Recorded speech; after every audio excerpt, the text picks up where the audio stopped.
Hello, ladies and gentlemen, and assorted people of the internet. I am James Phoenix, and welcome to another review here on Pez of the Mind.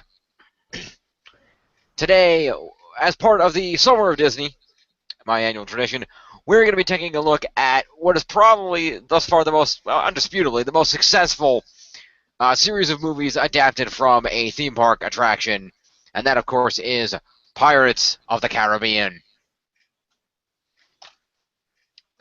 Joining me are these people over here. What do we got going? I was just waving off camera. Here, there you go. Now you can actually see me waving. Yeah, Anastasia Lazerbeam. Give you. We've got Chriz the Mole. Hello. And we've got Marcus Shadow.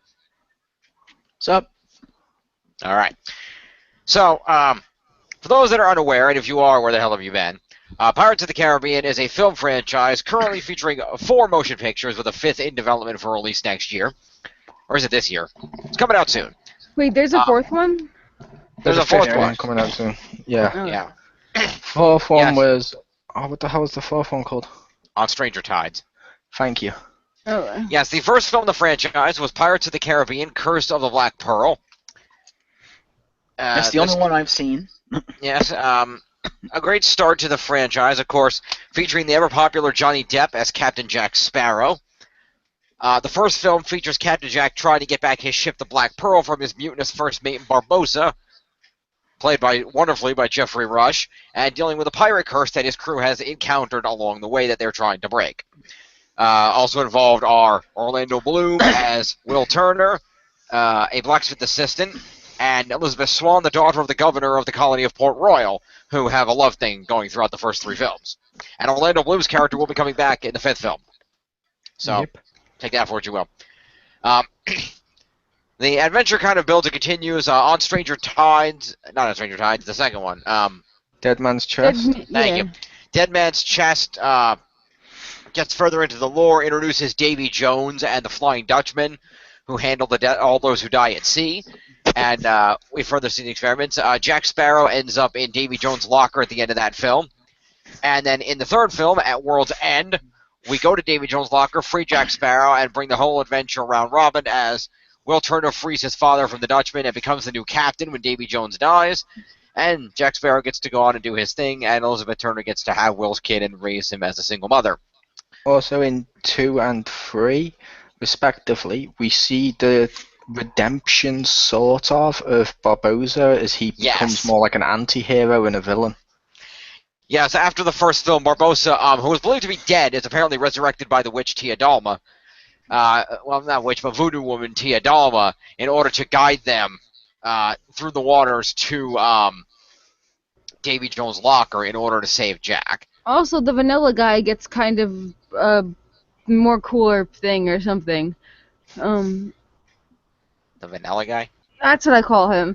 And that's what the actor referred to himself as when he was playing. He was the guy who was supposed to marry Elizabeth. Oh, that dude, yeah. Yeah, he referred to himself as a vanilla ice cream guy. Commodore Norrington. Yeah, I don't know. In an interview, he called himself the vanilla guy, so I just went with that. Yeah, the Commodore Norrington character, who initially starts off as the betrothed of Elizabeth Swann, but she falls for the rogue Will Turner instead. And by the end of the whole thing, he kind of redeems himself and helps him, which is cool. The 4th film takes place in a separate story from the trilogy, featuring Captain Jack Sparrow and Barbossa trying to get to the Fountain of Youth in what we know as Florida first, and ending up in a fight with the Spanish over it.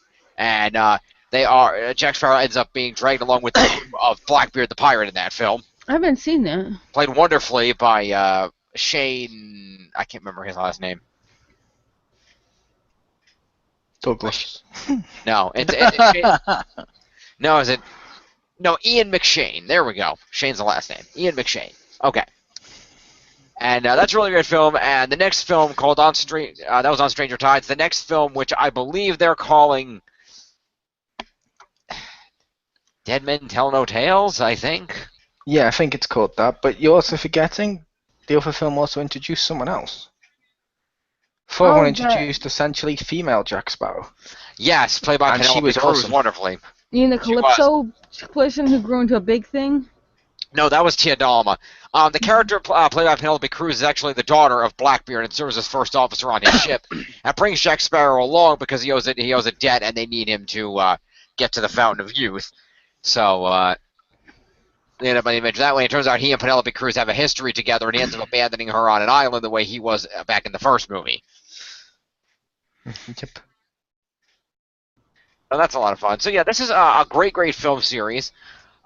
It's been debated which ones are better than others. The first one's better than everything else. Done. As it usually does in franchises like that. Yeah, first one's the best. Second and third the third's better than the second. The fourth's better than 2 and 3. I've never seen the fourth one, so. And the fourth one is actually pretty good. Barbossa only has one leg, which is cool. And he's working for the Royal Navy, having gotten a job with them. Mostly as a cover, and he ends up also going after the Fountain of Youth that he's trying to find. And there's a moment where there's this prophecy that a one-legged man is going to kill Blackbeard, and they have this cool prophecy where Barbossa ends up killing him at the end. Spoilers. So that's pretty cool. And yes, Dead Men Tell No Tales is the next film. And in this film, Jack Sparrow finds winds of ill fortune blowing him, and he runs into his old nemesis, the terrifying Captain Salazar, played by Javier Bardem. And they fight with the devil in the Devil's Triangle, trying to find the legendary Trident of Poseidon, which gives its controller complete rule over the seas. Yep. So that should be fun. Jeffrey Rush also returns as Hector Barbossa, and Orlando Bloom's Will Turner character will also be returning in the film. Yep. Who only Barbossa and Sparrow returned for the fourth film out of the original trilogy. You said the Orlando Bloom's coming back too. That's what I just said. Yeah, so there's 3 coming back, not 2. No, but in the last movie, the fourth one that came out, there was only the 2 of them. In this movie, there's going to be 3.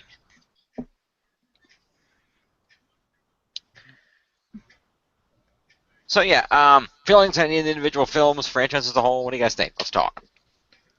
Like I said, I only saw the first one. I liked the first one. I think I've seen the first one like 2 or 3 times, but I liked it. It was fun. Come on, it's Johnny Depp. It is Johnny Depp. I've seen the first one about 30 times. I've seen it at least about 2 or 3 times in a row. I've seen it with the audio comment, or the director's comments. I've seen it, normal. I've seen it with the deleted scenes. I've seen it probably every which way you have. I love the first film. I just wish it was one film and not more, but I haven't seen the fourth one, so maybe it's good and I should check it out. To be fair, the 2 and 3 aren't so bad that they're like Highlander 2 bad. Yeah, but I just felt the first one was so perfect. Not it could have been just by itself, and I think it would have been better if it was just by itself. Yeah. But I liked all of them. Like I said, 2 and 3 aren't the weakest link at the four films, but they're still enjoyable. It's not. They haven't gone into territories like other franchises where one of the sequels just so fucking terrible, everyone just outright forgets it. Yeah. I would also like to point out the first Pirates of the Caribbean came out, I think, let's say like a year after Lord of the Rings, after Return of the King or whatever. Came out in 2003. Yeah. And so, it's like right at the height of Lord of the Rings, and I'm a huge Lord of the Rings fan. I have the trilogy twice. And I'm a pretty big Orlando Bloom fan. I've seen some of his movies. Some of them I haven't seen, but at the time I'm huge Legolas fan, huge Orlando Bloom fan. I was actually a fan of pretty much all the big main cast because Will Turner's love interest, wasn't that Keira Knightley? Yeah. Yeah, see, I was a fan of hers. Yeah, I'm a fan of hers, fan of Orlando Bloom's, and a fan of Johnny Depp's. So, like, there you go. That's like the 3 main characters. I'm like, done. You've sold me, movie. Yep. And yet you only watched 1. Yeah, I only watched the first one. Well, that's good. You should keep it that way. But no, like I said, the others aren't that bad. But I will admit, the film itself, the first one, it's actually a shock how well it did. Oh. Well, up until that point, pirate movies were no longer selling. Pirates had been done to death years and years before. They went the way of the westerns. where they just died out. Pirates of the Caribbean came out, and suddenly pirates became cool again. Now we got like Black Sails, and they've redone Pan and stuff, and they keep doing pirates now because pirates are cool again. And video games, the best pirates game, Assassin's Creed 4. Black Flag. No, best pirate game, Sid Meier's Pirates. That game does look cool. I would also like to mention, since no one mentioned it, the score. My God, the score. The score is so good. Yes, the music is excellent in all the films.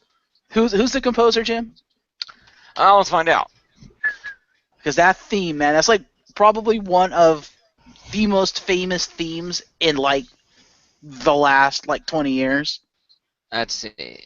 The score is by, let's see, where the hell is it? Music. Gore Verbinski himself managed the score with Klaus Baldel and Hans Zimmer. There you go. That's why it was so good. Hans Zimmer, there you go. That explains it. Alan Silvestri was set to compose the score, but Jerry Bruckheimer decided to go with Zimmer's team instead. Glad he did, because that theme, like I said, probably one of the most famous movie themes in the last 20 years. And rightfully so. It's a great theme. It's amazing. I do love that. It works great for all the action scenes. And it sounds like a pirate theme. I'm like, yes. It does. It does. Yeah, just overall, that movie just worked on pretty much every level. Great acting, great writing, great music. And come on, wasn't it the first Disney attraction made into a movie? No, the first one was the Haunted Mansion, wasn't it? Or was this after that? No, Haunted Mansion came out after Pirates. Didn't they do the Tower of Terror movie? Yeah, the Tower of Terror movie was before this. Okay, I didn't know that. Was that any good? Yes, you should see it. You all should see it. We should all watch it together. I would have watched it if the Tower of Terror movie was called Twilight Zone. I would have watched it more. There's just one famous actor, and I don't know. There might be other ones or something, and it's actually really dark. Like that thing's straight up PG-13 or something. I'll have to check it out. But yeah, the point was it's PG-13. That's really dark. I mean, for a Disney movie, it's pretty dark. It contains somebody taking a voodoo doll of a 5-year-old and then bloody stabbing it. I'll have to check that out. But yeah, the point I was making was that it's a Disney attraction made into a movie, and if up until that time, aside from I guess Tower of Terror, they hadn't really done that, and I don't think anyone really would look at a Disney attraction and be like, that'd make a good movie. And I've never been on the Pirates of the Caribbean ride, and I'm sure Jim, you probably have, and Mole, you probably have now. I would imagine that the movie is very different to the attraction. Well, it has changed the attraction based on the movie. Yeah, whenever something like this happens, they alter the attraction to match the popular film series. Like, I can tell you, the original ride was basically just you sat in a little boat on a track and rode around, and there were animatronic pirates, and they sang the yo-ho, a pirate's life for me song. But now they've edited it so that the animatronics have been way upgraded, and there's Jack Sparrows in all the scenes. Oh, yeah. But the point was that it's a ride based on a movie, based on itself. On a ride. Yeah. But the point was that it's just amazing. It's just amazing that they got this out of a little dinky kids ride at, was it Disneyland or Disney World, whatever? Both. And you're just just to see where it came from and what came out of the original, it's amazing. The dog with the keys and was in the ride, just letting you know. Yeah. So I love the first one. I need to go see the other ones. I wanted to see the other ones. I've never gotten around to doing it. Yeah, they're good films. And actually, fun fact: Pirates actually came out in a mere 4 months before the Haunted Mansion. Yep. Were they working on both at the same time and dedicated all the energy to one? Clearly. I will say with 2 and 3, its biggest weakness though would be probably something Marcus would avoid now. Okay. Well, its biggest weakness with 2 and 3 was 2 ends on a cliffhanger, and you're like, because it's not called part 1 or anything, and that was one of the things that annoyed it. If you watch 2 and 3 as one film, it's actually much better. Mm-hmm. I just thought they're really weird. Yeah, the film 2, Dead Man's Chest, did have a really weird ending. It did, but if you watch it with back-to-back with 3, it makes sense, and it flows a lot better, if that makes sense. I really like movie 3, I'm going to be honest. This was good. That's even weirder. It's like all the fucking Jack Sparrows and shit, and then all that other shit, and they get married on That was the cool. You're literally saying it's weird about when the first one was about ghosts that only become ghosts under That was certain Cursed light Pirate conditions. Treasure. That's different. Cursed Pirate Treasure is different than like weird tentacle sea monster people. Yeah, his was funny. Yeah. Props to Bill Nighy for pulling that off. I liked his gimpy little like tentacle that had the smoke coming out of it. Yeah. Yeah, but I like this. The other thing that was really good with this movie was Chow Yun Fat as the Chinese pirate lord, or no, Singapore pirate lord. Singapore, that he was really cool. I liked him in this movie. I did too, but like I said, that's how I view it, because I'm just slightly repeating it because I know Marcus had to go AFK for a sec. Right. If you watch 2, Marcus, make sure you watch 3 straight afterwards. Okay. Yeah. Because the biggest fault, like I said, the biggest fault with 2 was how it ends. It's just so disappointing. Unless you watch 3, because it's like one movie, both of them back to back are more like one movie than they should be. Because it's more of a to be continued at the end of 2. Pretty much, without it being called Part 1 or anything. It's like, it's not in a good way, like Empire. Yeah. Right. Where Empire feels like it could be its own movie. I believe they were filming 2 and 3 simultaneously. Is why they did that. They did, which I like the concept, and that is cool. But they should have called it Part 1 or Part 2, or made sure people know it's Part 1 of a story more than they did. Yeah. Because it felt like people were going in there expecting it to be like Curse the Black Pearl again, and then we're getting half a film. It felt like Lord of the Rings. They made sure everyone knew it was Part 1, Part 2, Part 3, and it was one story. Yeah. By the way, we were wrong, Mullen. We probably should have known this considering we already did it a couple of weeks ago. Actually, the Country Bears came out the year before this. I didn't say the Country Bears didn't come out first. I just said I think the Tower was the first one. It was Country Bears was the first one for an attraction. The Tower of Terror was a TV film. It did come out before that, and they also had that Mission to Mars movie, which was technically for an attraction that was there at the time in 2000. Mars is still there. And they also had Toy Story, which is totally based on that Buzz Lightyear ride. Yeah. Nice.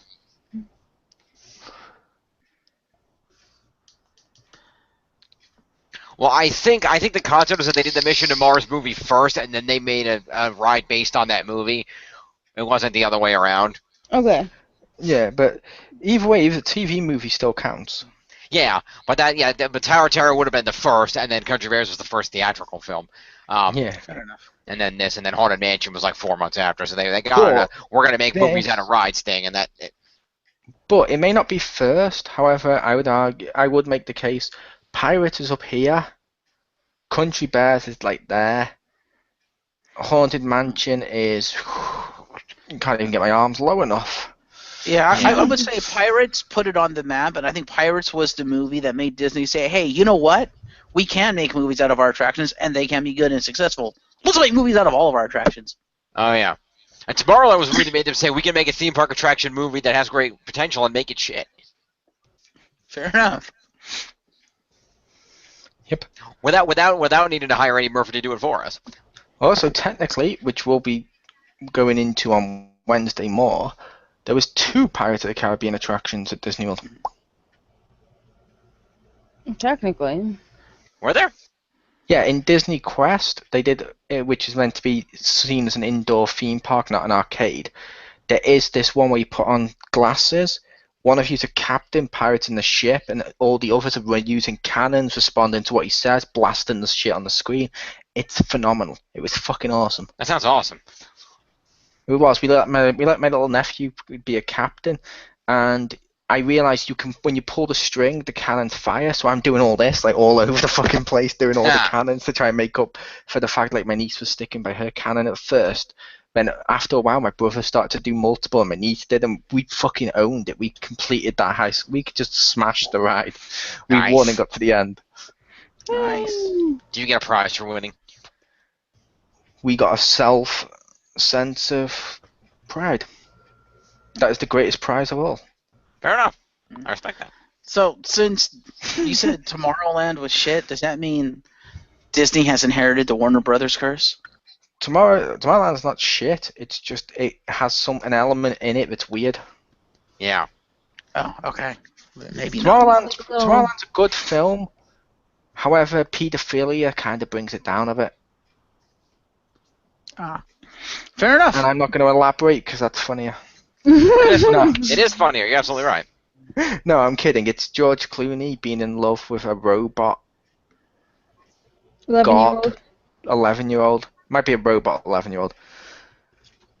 That's what you said anyway. Yeah, it's an android 11-year-old who George Clooney met and actually got a quote-unquote fell in love with when he was the same age as the age perceived of the android, but because he's human and not a robot, he grew up and she didn't. Yeah, but then years later when he meets her again, he's hitting on her again. True, but in all fairness, you might look like an 11-year-old, but she acts like an adult through the whole damn movie. That's no excuse. No, it's still weird, and they shouldn't. And Disney really should have stepped outside of their Disney-induced air of everything is innocent, looked at this for a minute, and said, maybe we shouldn't do this. Yep, but props for Hugh Laurie. Hugh Laurie was awesome in that movie. Everything gets props if it adds Hugh Laurie. Indeed, but back to Pirates. Arr. Yeah, let's also give credit to the effects in this for all the ship combat and all the crazy special effects in these movies are awesome. And the Kraken. And the Kraken. Release the Kraken. Because I feel like we hadn't mentioned the Kraken yet. That was so fucking awesome. That was awesome. And it really came to great effect in the third movie when they're like, trying to figure, what's powerful enough to realize that whatever's controlling Davy Jones, the Kraken is dead, and whatever it has made Davy Jones kill his favorite pet Kraken, they're like, shit, this threat is real. Yep. And did you like the effects, Pew? Oh, I love the effects. I just love the scene of Johnny Depp staring right next to the Kraken, and it's about to eat him or whatever, and he's like, rah! And he's just staring like. That was awesome. It's like even in the first film, the effects are cool. Like when they swap between skeleton and human, it still manages to stay intact. It's pretty cool. Yeah, they've done a lot of watch the 60-minute documentary and how the first one was made. Also very interesting in how they go into it. Indeed. I normally like special features and stuff. I have the box set somewhere in here somewhere of the trilogy, and then the fourth one separate. Cool. Nice. On Blu-ray, of course. Nice. Of course. Woo. And I have the normal trilogy on DVD somewhere. Nice. Yep. I have the first one. Yeah, this one has the documentary and stuff on it, so if you're looking to see it, it's all on this 2-disc first movie set here. I will say, this is one show I will say I'm surprised at Disney for with this film. Okay. Hey. We got a couple of video games based on it, one of which gave the worst original Xbox glitch, in my opinion, of all time. What was that? It could erase your hard drive. Ha! That's a bad glitch. Yeah. It was a great game, but that was a negative. It was a great game, but then it kept having glitches, and that was one of the glitches it could have. If they'd polished it up and worked on it, it would have been great. Like, the cancelled video game looked good. But this would have made a great TV show. They could have easily set a TV show in this universe. I don't mean live action. I just meant an animated pirate show would have been cool set in the same universe. That would have been cool. Yeah. I have this video game. This is the PC video game of this movie. And it was a lot of fun. And it took me some, because I'm not used to playing PC. It took me a while to get used to the controls for swinging your sword and stuff. But once I did, it was really fun. Yeah, you're not used to being PC. You're normally used to just insulting people for their differences. Shut up, you limey Brit. No, like me and Crispy spent way too long on Pirates of the Caribbean Online. I wanted to try that. I heard that was cool. When that went free to play, and we were like, yeah, why not? And we were just looking for a game to play with each other. We played the shit out of it. Nice. Where you got to explore the island and go on boats and stuff. It was just fun. But I thought they could have done more in terms of TV and stuff, because it feels like they missed a beat, because they had something to make a great franchise. But it's like Star Wars has had how many cartoons over the years? Yeah. And stuff like that. It's like this could have had more like a cartoon, like a Jack Sparrow the TV show, or Pirates of the Caribbean, an insert title for the animated series. Yeah. You know what else? I haven't got a chance to play this, and I want to because we have it at the library. Any of you guys played Lego Pirates of the Caribbean? Mm-hmm. I believe Rick owns that game. How was it, Mo? I own that game. Well, technically my nephew owns that game because I gave it to him. It was good. I enjoyed the game. However, you wouldn't enjoy it now. Okay. Oh, because it's pre-voice acting? It's pre-voice acting and pre some of the other stuff. Like it feels very dated if you go back and play it now, but for its time it was pretty good. Like Disney Infinity 1 with Pirates of the Caribbean was pretty fun. Oh, that's right. They had them in there. Yeah, didn't they? I forgot about that. Yeah, and it had better ship combat than Assassin's Creed 4. I'm throwing that out there just because that's a running joke where I keep mentioning that to Rick of how Disney Infinity have better ship combat than that game. Yeah. But I like that you got a little Jack Sparrow to walk around. It's fun. Yeah.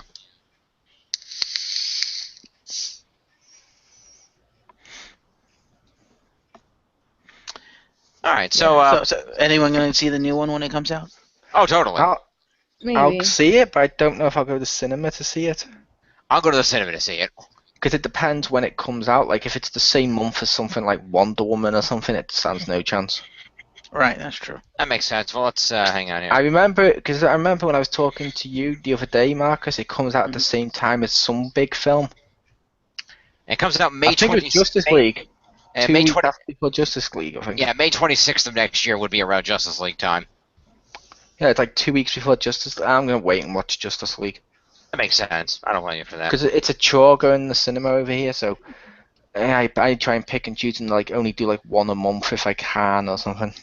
Mm-hmm. Yeah, actually, no, it's not Justice League. It comes out the week before Wonder Woman. Oh, okay, so it was Wonder Woman, which I said originally, yeah. Yeah. Which, I'm sorry, I'm going to Wonder Woman. Yeah, no, I don't blame you for that at all. The new Mummy movie comes out the week after that. Who gives a shit? Yeah, that movie is DOA. I mean, don't get me wrong, the Mummy films were good, but if it doesn't have Brendan Fraser in it, and it's all new and stuff, and they're trying to make it darker, I'm like, fuck off, I liked the Mummy trilogy as it was. Well, I like the first two Mummy films. Like the third one with the Chinese mummies was just... That was weird, yeah. It's like, oh yeah, who remembers all the history when you've seen about China and their famous mummies? Oh wait, no, that's never what you talk about. You always talk about mummies is Egyptian. Yeah. Don't get me wrong, they did do them, but they're not mummies like Egyptian mummies. It's not the same. You can't just replace the mummy with a different mummy. It doesn't work. No, that does not work. Might as well replace him with a daddy. Yeah, well, they replaced him with Jet Li, I think it was. Yes. Mm-hmm. Who Jet Li is fucking awesome. Yes. Yes. That film was not. I like the cartoon the best. The cartoon was awesome. I fucking love that Films because it cartoon. made Brendan Fraser a thing. It did make Brendan Fraser a thing. I miss Brendan It Fraser. He's just faded out. It made Brendan Fraser enough of a thing that he could play a pompous-ass version of himself and his stunt double in a Looney Tunes movie. He's still doing really shitty, like, should-be direct-to-DVD animal films now. Yeah, but he used to be in stuff like Bedazzled and stuff, which was awesome. Yeah. And don't get me wrong, he wasn't in films before The Mummy, like Airheads, but I liked Brendan Fraser. For some reason, he was really likable on screen. He was. And then after a certain point, in all his films, like his Journey film, for the first time ever, The Rock's one, which is the sequel's actually better than the first one. His George of the Jungle movie wasn't that good either. Oh, that's shitty, too. Not as bad as George of the Jungle 2. Yeah, well, you know your movie was gonna be bad when they open it up, and the very first thing that happens is the narrator goes, "Wait, who are you?" And George has to go, "Studio No for Brendan Fraser, me new George." To be fair, that was clever, and that was actually pretty funny to address the change in the actor. What wasn't funny was they make the same joke throughout the whole fucking film. Ah. That bit's not funny. Like, the first time they do it, like, I'm sorry, Deadpool was funny when they acknowledge in Deadpool the fact they couldn't afford the rest of the X-Men. That was a fucking hilarious joke. Can't afford Brendan Fraser. Hilarious. Keep telling us you can't get Brendan Fraser. It's like, oh, fuck off. Stop it. when he's like, "Oh, Brendan Fraser would do this different." I thought, "Fuck you." Yeah. Too meta. No, just too repetitive.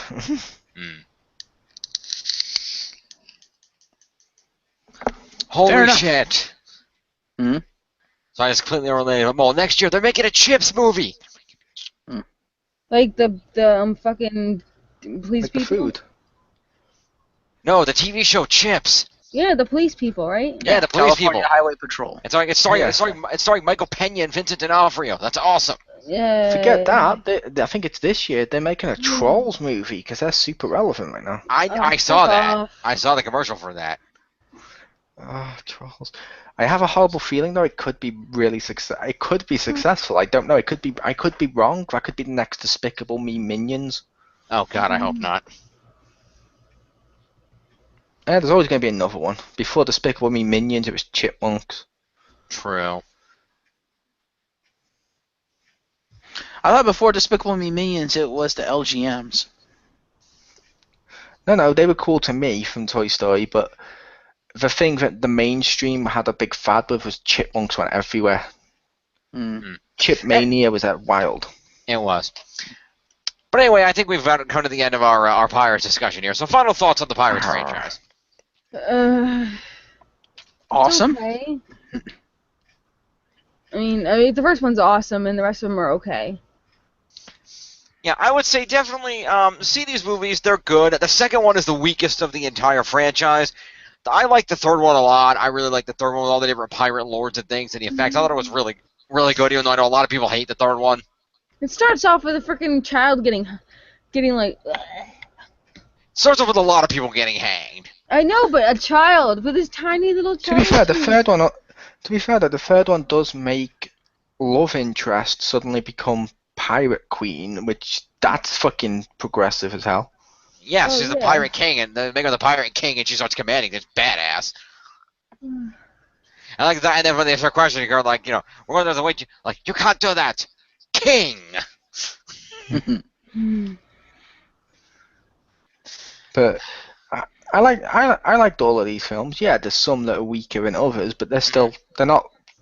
Like I said, they're not terrible. So terrible you disregard the whole franchise, like I said, like a Highlander 2 or Son of the Mask or something.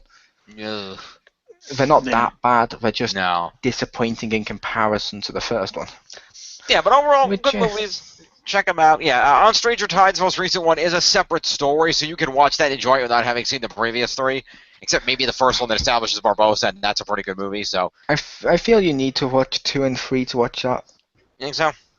Well, you see Barbossa's change, and when he's doing that in the film, he does mention stuff from the other 3 films, so it's kind of cool to see him. Let's check out the franchise. The next one comes out May 26th of 2017. That's Dead Men Tell No Tales, so give that a shot if you like pirates. And thank you three for joining me for this review. You're welcome. Yay! Imaginary hat. Nice. Imaginary glove. No. Yay! You did it. Imaginary gloves. I don't know what we're doing. So with that, this has been another Summer Disney review. Stay tuned as coming up right after this, we're gonna have the final countdown. We're gonna count down in honor of all Star Trek Beyond that came out in the middle of the summer at Disney. It's just bad timing, and of course the passing of the great Anton Yelchin. We're gonna count down our top Star Trek episodes. That's you guys, right? That's us. Yeah. Okay. And on Wednesday, more theme park stuff with. Yes, on Wednesday we will be reviewing Walt Disney World. Chriz the Mole was there for just over a week, and I've been there a few times, so we're going to talk about our favorite things at the theme park. Oh, I did too. Exactly. And we're also we're also going to take a look at the Disney Quest attraction that I haven't been able to go to, but that is going to be being closed down in favor of apparently building an NBA attraction, of all things. To be fair, they do have ESPN sports stuff over there, a sports resort, and with the NBA thing, it's a lot cheaper to make it new. Because a lot with the inside theme park, it's like 5 levels of like interactive rides, which when the graphics start to be out of date on one, it's on all of them. So basically, you're having to build a new theme park every other month to fix it. Fair enough. So we'll be doing those reviews on Wednesday, and that'll be the wrap-up for the Summer Disney. And I swear to God, I'm going to do everything in my power to get these Kingdom Keepers books reviewed. I will make it happen somehow. If I have to do it myself, I will get a review of these books out. You can talk to me about them. Watch it. I'm trying to get the time because these two both want to be in it, and their schedules don't align. So I'm working on it. Oh, anytime after 5:30, I'm good. But then, not before 10 or I after know. 10. All right, so we'll see what happens. We'll discuss it. But in the meantime, this has been Pirates. Check the franchise out, and we'll see you next time. Drink up me on his yo-ho. Non-alcoholic pirate.